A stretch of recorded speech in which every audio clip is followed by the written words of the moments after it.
¿Qué tal, amigos? Un placer saludarlos nuevamente en este espacio de UNAM Chicago. Te acompaña en casa. Así es, porque aunque estemos en medio de esta crisis sanitaria, UNAM Chicago no se detiene y continúa ofreciéndoles una infinidad de programas.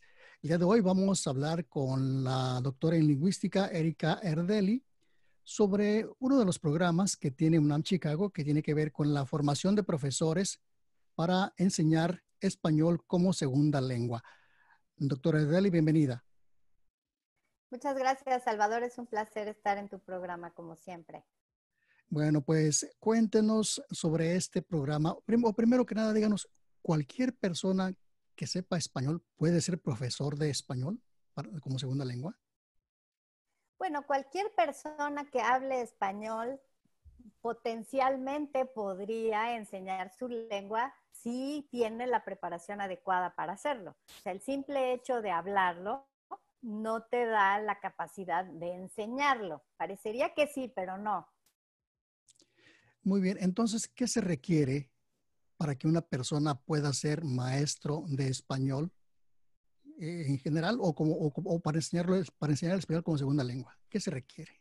Mira, primero que nada se requiere la vocación, o sea, se requiere tener pasión por enseñar la lengua, pasión por las diferentes lenguas, por conocerlas, por entenderlas y un gusto por tu propia lengua y el deseo de enseñarla, no solo como lengua, sino con todo el bagaje cultural que la acompaña. Entonces, yo diría que ese es el requisito número uno, el más importante, o sea, tener un gran deseo de hacerlo, porque es una profesión compleja, es una profesión que enfrenta muchísimos retos, todos se pueden lograr, pero sencillo no es, o sea, es un camino largo, ¿no? Pero si te gusta, pues lo disfrutas mucho.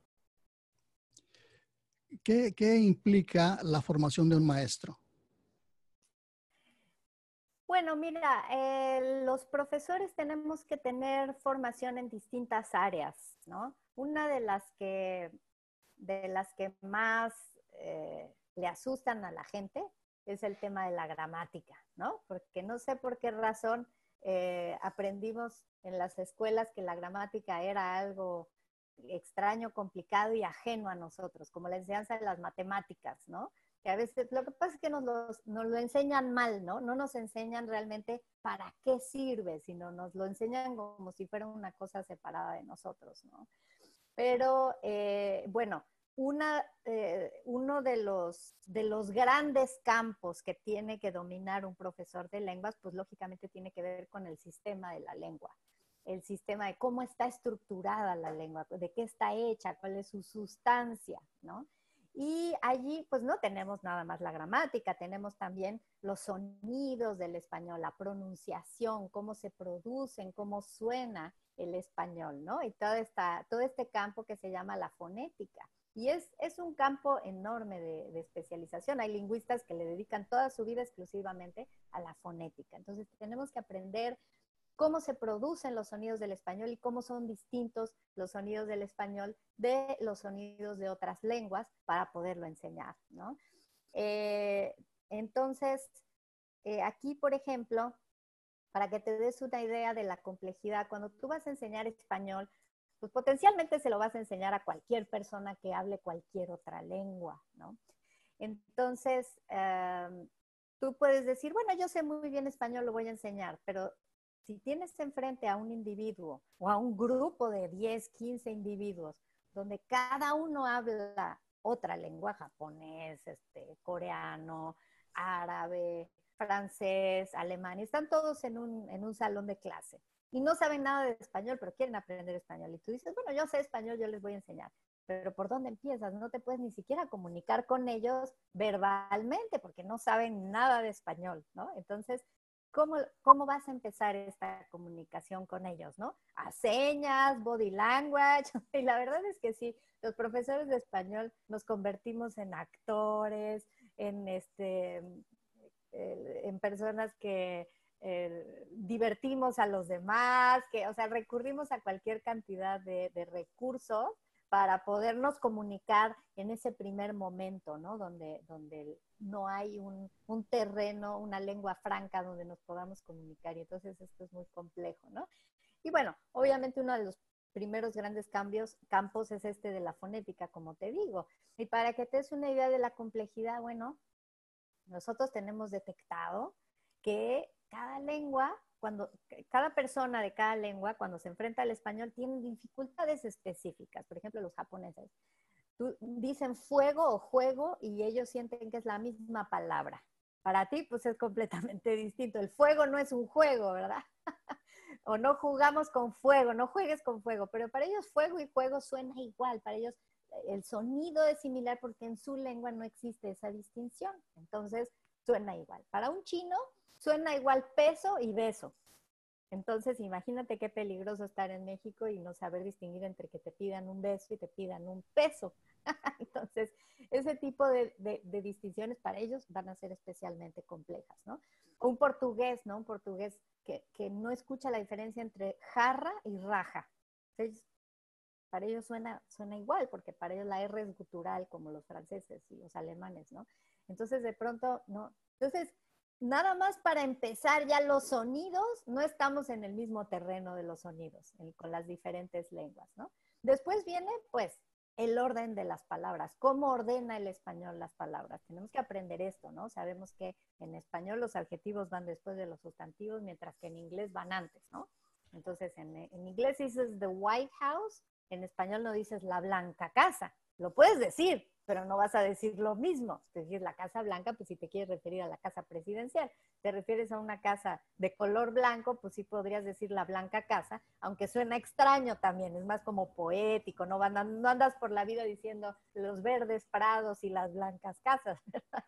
Entonces, todo este tipo de cosas son posibilidades del español, pero los estudiantes que se enfrentan por primera vez a ellas, pues no saben de dónde, o sea, cómo compararlo con sus propias lenguas. Y nosotros como profesores de español no podemos hablar cada lengua de cada uno de nuestros estudiantes para explicárselo a cada uno en su lengua. Entonces tenemos que tener un entrenamiento muy claro entre cómo es el español en su sistema en general y después cómo se diferencia de otras lenguas, ¿no? Tenemos también, como decía, bueno, pues los significados de las palabras, ¿no? La semántica, todo el estudio de lo que significa algo, ¿no? Y sabemos, por ejemplo, que hay una gran complejidad en explicarle a alguien cómo diferenciar lo que se dice con el verbo ser y lo que se dice con el verbo estar, ¿no? Yo no digo, Salvador está mi amigo, ¿no? Tengo que decir, Salvador es mi amigo. Entonces yo le corrijo y digo, no digas está mi amigo, dices es mi amigo, ¿no? Pero puedes decir Salvador es aburrido y Salvador está aburrido. Entonces, puedes usar tanto un verbo como el otro, pero no estás diciendo lo mismo, ¿verdad? No es lo mismo que alguien está aburrido a que alguien es aburrido. Hay una diferencia enorme.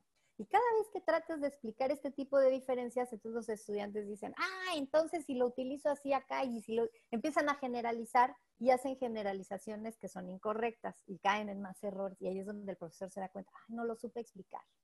Y es bien complejo esto de aprender a explicar, que esa es la parte didáctica de la lengua, ¿verdad? O sea, no es nada más conocer cómo funciona la lengua, sino cómo te explico, cómo te ayudo para que tú puedas entender esta diferencia, ¿no? Oye, doctora, y el aspecto cultural, ¿cómo entra aquí en esto del aprendizaje y la enseñanza del español? El aspecto cultural está íntimamente ligado con la lengua. O sea, nosotros no podemos hablar una lengua sin entender cómo funciona. O sea, el simple dirigirte a alguien y saber que en español tienes que decidir si le vas a hablar de tú o le vas a hablar de usted, ya es un nivel de complejidad que es cultural. O sea, en inglés no se hace la diferencia entre el tú y el usted, ¿no? Entonces la gente dice, bueno, entonces ¿a quién le tengo que decir de tú y a quién le tengo que decir de usted? Y si me lo preguntan en México, pues yo les voy a decir, pues tú le hablas de usted a tus mayores, le hablas de usted a las personas que no conoces, etcétera. Pero en otros países es distinto. En España casi no se utiliza el usted, o sea, no son tan formales como nosotros, ¿no?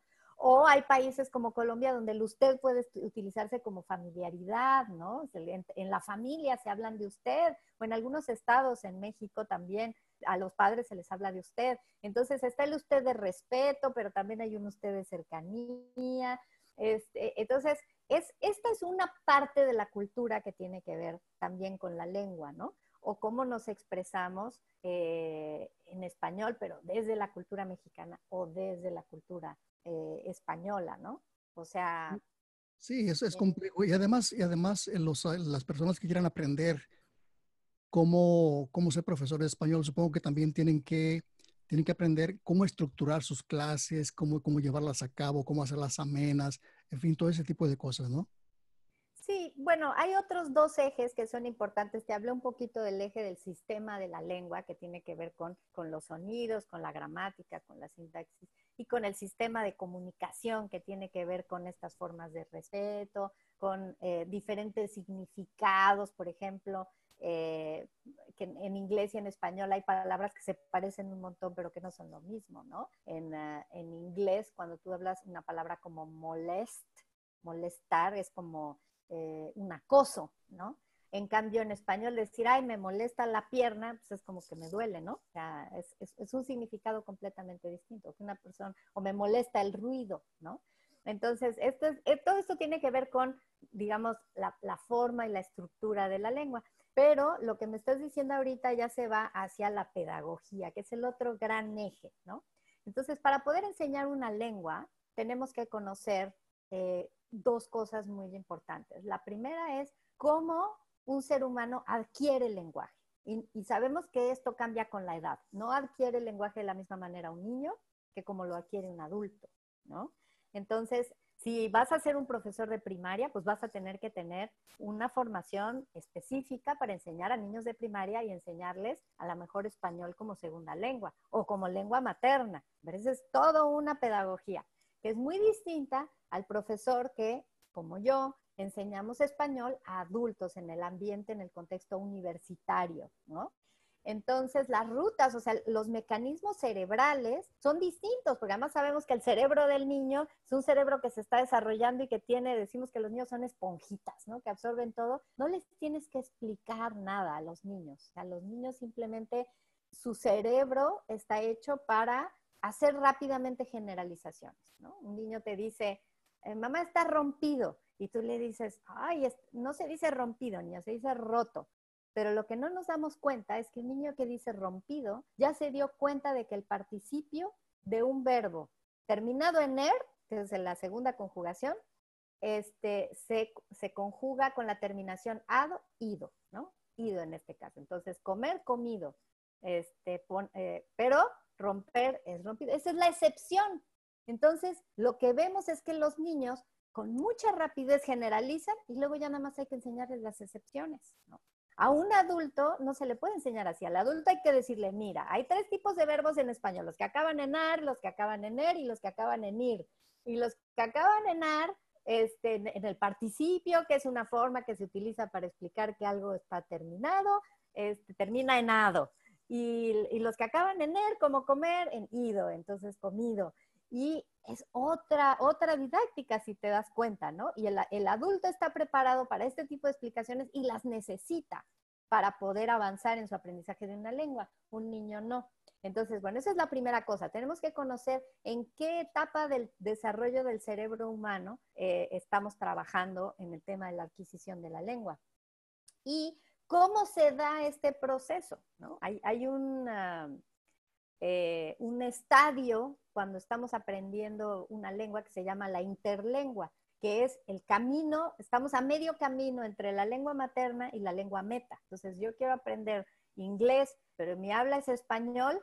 Primero voy a empezar a utilizar los recursos que tengo del español a ver si funcionan. Y solo los que no funcionan son los que voy ajustando y voy adaptando y conforme voy avanzando me voy acercando a la otra lengua, ¿no? Así es como funciona. Entonces, todos estos procesos de cómo una persona, cómo en su cerebro almacena la información, cuáles son sus procesos para leer, para escribir, para escuchar, ¿no? Hace rato hablaba de las diferencias de ciertos sonidos, ¿no? Si el cerebro de un adulto no escucha una distinción entre ciertos sonidos, pues la vamos a tener que enseñar de forma muy puntual, ¿no?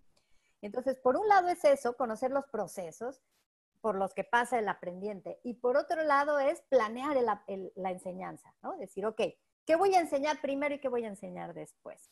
Porque yo no puedo empezar enseñando cualquier cosa y asumir que la persona la va a aprender, ¿no? Por ejemplo, sabemos que tenemos que enseñar primero los sonidos, primero el orden de palabras, primero cosas muy concretas, primero los significados muy concretos y después los significados más abstractos, ¿no? Entonces, el que planea un curso, el que planea una clase, tiene que tomar en cuenta todos estos factores. Tiene que saber qué edad tienen mis aprendientes, qué tipo de personas son, cómo les voy a enseñar, qué les voy a enseñar primero.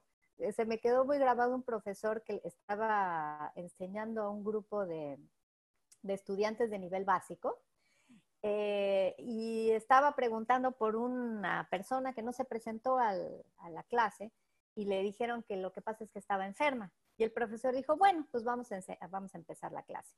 Y la persona le dijo, no, bueno, está enferma, eso no es bueno.